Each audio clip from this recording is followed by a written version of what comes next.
చెప్పేసాను, sorry darling. అది బయట కూడా జరుగుతుంది కదా సార్.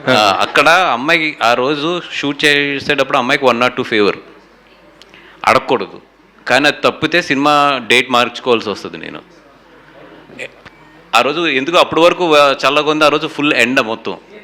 అమ్మాయి 1 or 2 ఫీవర్తో వచ్చి నుంచుని చేస్తుంది అక్కడ. ఇంచుమించు పొద్దున్న 6 o'clock స్టార్ట్ చేస్తే సాయంత్రం 4-5 అయింది. అమ్మాయి నుంచోలేని పరిస్థితి.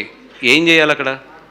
షూటింగ్ ఆపాలి, డేట్ మార్చేయాలి. ఓకే, ఇంకొక స్టేజ్లో అది కూడా అనుకున్న అమ్మాయిని అడిగాను, అంటే మాకు నీకు ఏమైనా ఇబ్బంది ఉందంటే లేదు సార్ కంప్లీట్ చేసేద్దాం, ఇట్స్ బీన్ 1.5 years ఈ సినిమా, వద్దు కంప్లీట్ చేసేద్దాం అని చెప్పి అయింది.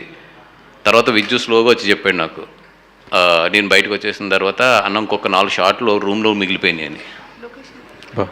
అక్కడి నుంచి మళ్ళీ నైట్ 9 o'clockకి ఆ రూమ్కి షిఫ్ట్ అయ్యి ఏదో 1 or 2 ఫీవర్ ఇంకా బాగా వీక్ అయిపోయింది.